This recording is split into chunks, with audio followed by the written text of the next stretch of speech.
بسم اللہ الرحمن الرحیم۔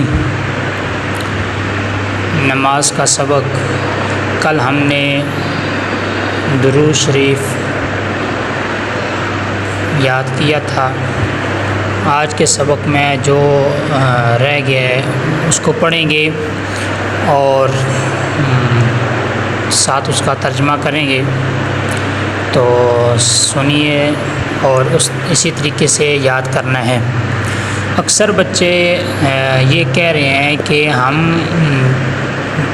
ترجمہ کسی اور بک سے یاد کر لیں، بیٹا یاد کر لیں، ایسا کوئی مسئلہ نہیں ہے۔ جہاں پہ آپ کو آسان لگتا ہے اس نماز سے، اس کتاب سے آپ یاد کر لیں، لیکن جو ہے عربی متن، جو عبارت ہے، جو نماز ہے، اس کو اچھے طریقے سے آپ نے یاد کرنا ہے۔ حروف کی ادائیگی کے حوالے سے جس طرح پڑھایا جا رہا ہے اس طریقے سے آپ نے پڑھنا ہے، یاد کرنا ہے۔ ترجمہ بے شک جو مرضی ہے، جہاں سے جس کتاب سے آپ کے لیے آسانی ہے وہاں سے یاد کرنا ہے۔ جی، اللہم بارک علی محمد وعلی آل محمد کما بارکت علی ابراہیم وعلی آل ابراہیم انک حمید مجید۔ ترجمہ: اے اللہ برکت نازل فرما محمد صلی اللہ علیہ وسلم پر اور ان کی آل پر، جیسے کہ برکت نازل فرمائی تو نے ابراہیم علیہ السلام پر اور ان کی آل پر، بے شک تو تعریف کا مستحق بزرگی والا ہے۔ دیکھیں، درود شریف کے پڑھنے کے بہت زیادہ فضیلتیں ہیں۔ نیچے آپ دیکھ رہے ہوں گے، فرمایا کہ تمام درودوں میں سب سے افضل یہی درود ابراہیمی ہے۔ جتنے بھی درود ہیں ان میں سب میں جو افضل درود ہے وہ کون سا ہے؟ درود ابراہیمی ہے۔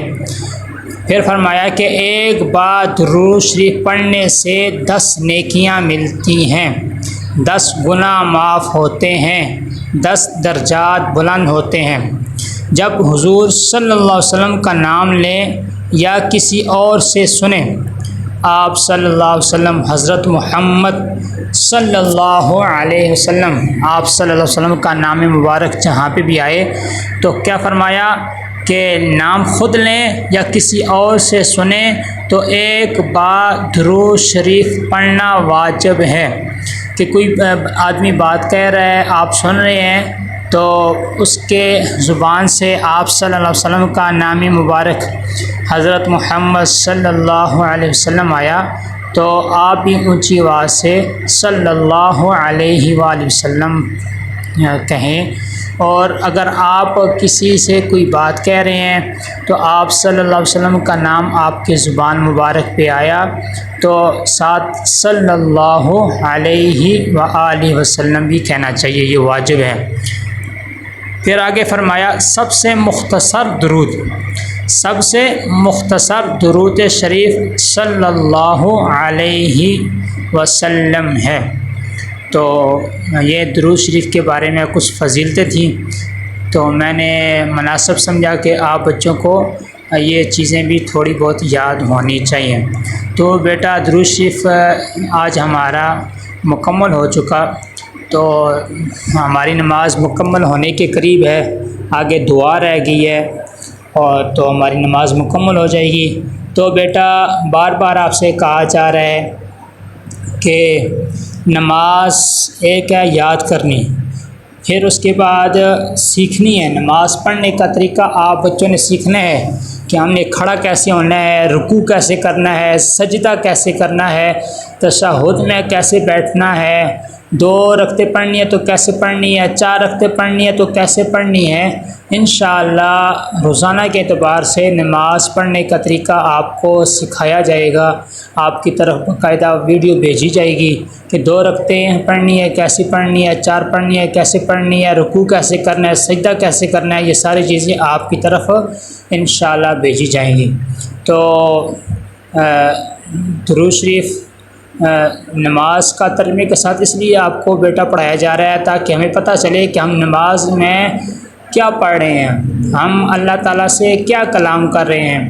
تو اس وجہ سے ہم آپ کو ترجمے کے ساتھ نماز پڑھا رہے ہیں تاکہ پتہ ہونا چاہیے کہ ہم نماز میں اللہ تعالیٰ سے کیا ہم کلام ہو رہے ہیں۔ تو آج کا سبق یہیں تک۔